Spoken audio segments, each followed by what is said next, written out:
Before we begin, we feel it's our responsibility to provide a word of caution. This video explores dark histories of notorious serial killers. It's intense and not for sensitive viewers. Now, if you're ready, let's shed light on these unseen horrors. Welcome to the darkest corners of human history where the unimaginable becomes reality. Have you heard of Yang Xinhai, the monster killer, or perhaps Pedro Lopez, the monster of the Andes? What about Gary Ridgway, the Green River killer?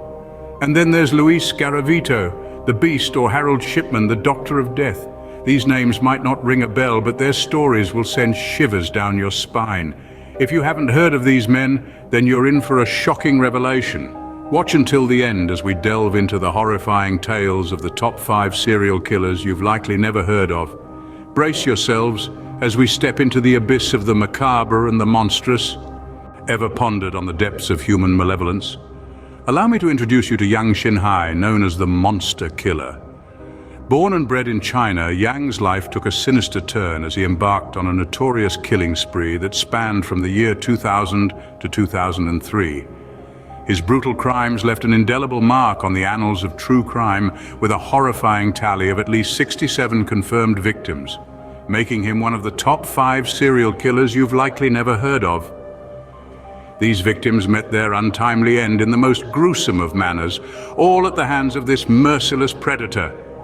The reign of the Monster Killer was eventually brought to a halt when he was captured and subsequently executed in 2004. A malevolent force, Yang Xinhai's reign of terror was a chilling chapter in true crime history. From the east, we moved to the Andes, where a monster named Pedro Lopez lurked.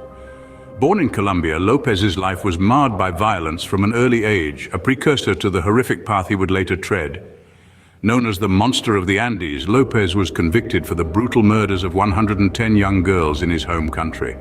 However, his reign of terror extended far beyond Colombia's borders.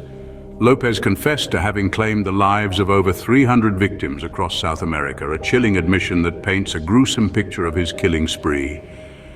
In a shocking turn of events, Lopez was released from prison in 1998, his whereabouts now unknown. His chilling legacy persists, his name etched in the annals of true crime.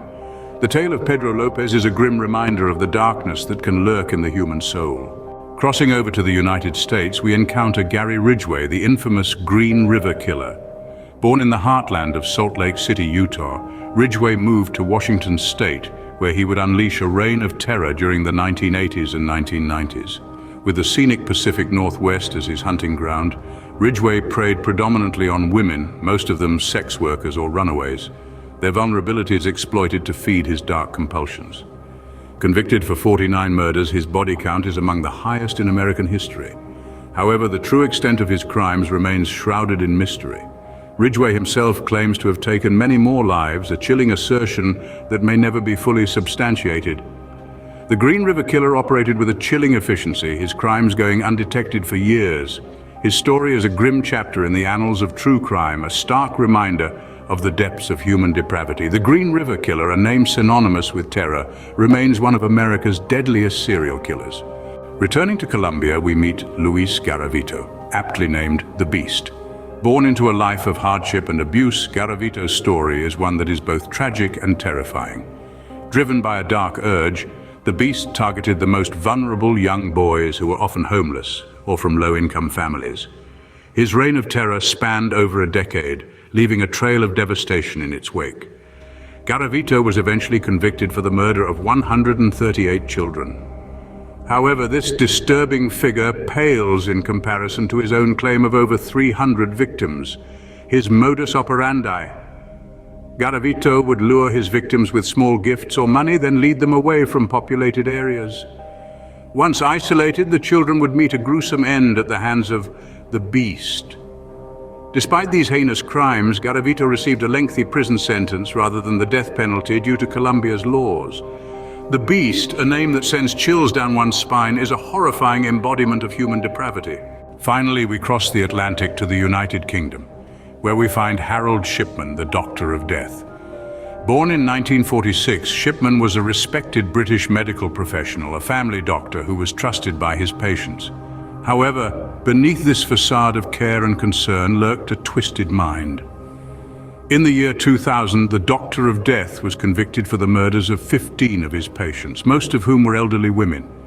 He administered lethal doses of diamorphine, a powerful painkiller, under the guise of routine medical procedures. However, the true extent of his crimes is believed to be far greater. Estimates suggest an alarming victim count of over 218, making him one of the most prolific serial killers in modern history. Shipman, the most prolific serial killer in modern history, is a chilling reminder of the evil that can hide behind a mask of trust. Thank you for joining us on this chilling journey into the heart of darkness. We've explored the depths of human depravity, reminding us all of the importance of vigilance and empathy. If you're as fascinated by these dark corners of history as we are, consider subscribing to our YouTube channel, Deadly Detective. We've presented our top 5 most notorious killers, but we're curious to hear your thoughts. Do you agree with our ranking? Or perhaps you believe there's a malevolent figure we've overlooked? Leave a comment below with your own top 5. Stay safe, stay curious, and keep exploring the dark corners of human history with Deadly Detective. Remember, understanding the past is the first step to ensuring a brighter future. Until next time, this is your Deadly Detective signing off.